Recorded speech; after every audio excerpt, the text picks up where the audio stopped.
매일 묵상 23년 8월 14일 월요일 죄를 반드시 추적하시는 하나님.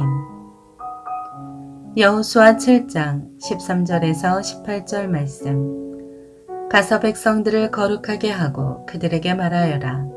너희는 내일을 위해 너희 몸을 거룩하게 하라. 이스라엘의 하나님 여호와께서 말씀하신다.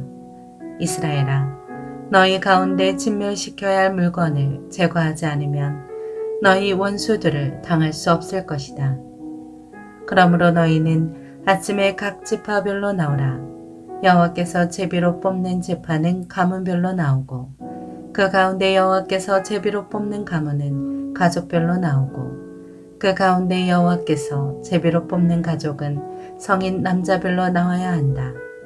진멸시켜야 할 물건을 가진 사람이 잡히면 그와 그에게 속한 모든 것을 불태워야 한다.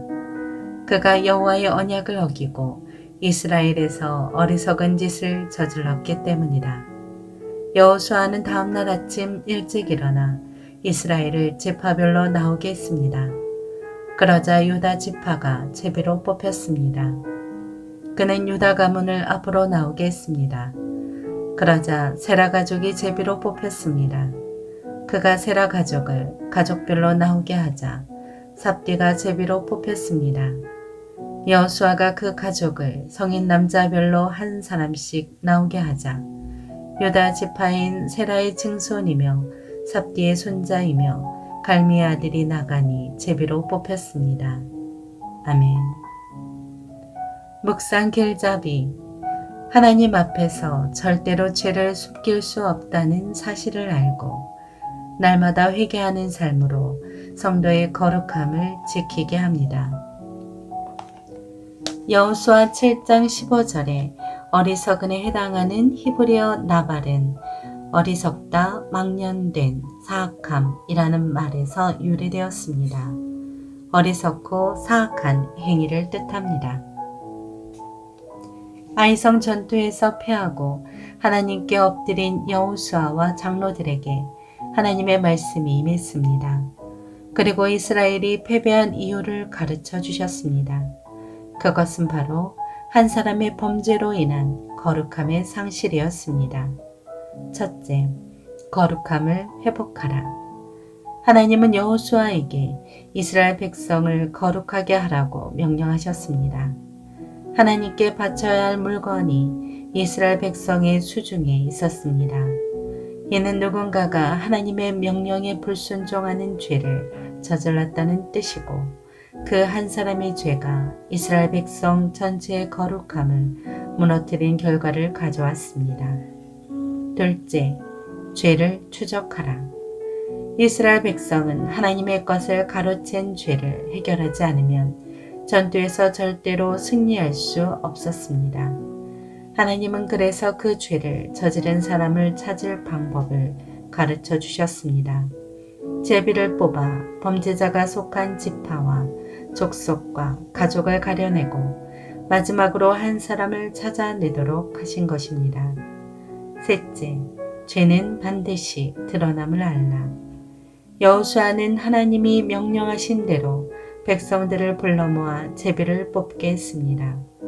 그 결과 유다 지파에 속한 아간이 하나님의 것을 훔친 범인으로 드러났습니다. 그는 자기 용방대로 죄를 저질렀고 그 사실을 아무도 모를 것이라고 착각했습니다. 그러나 그의 죄는 모든 백성 앞에서 드러났습니다. 죄를 저지르고 회개하지 않으면 거룩함은 사라집니다. 거룩함을 잃은 사람은 하나님의 백성답게 살아갈 수 없고 세상에서도 계속 패배할 수밖에 없습니다. 그러니 죄를 묻어두려고 하는 어리석은 생각을 버리고 죄를 저질렀을 때 즉시 회개의 자리로 나아가십시오. 삶의 적용. 반복하는 죄의 심각성. 사탄은 죄를 먹고 살아갑니다. 그 가운데 우리가 반복해서 습관적으로 짓는 죄가 있습니다. 습관은 우리의 몸에 머물러 있는 반복되는 행동입니다. 영어로 habit라고 합니다. 이를 명사화한 habitation은 머무르는 것이라는 뜻의 단어입니다.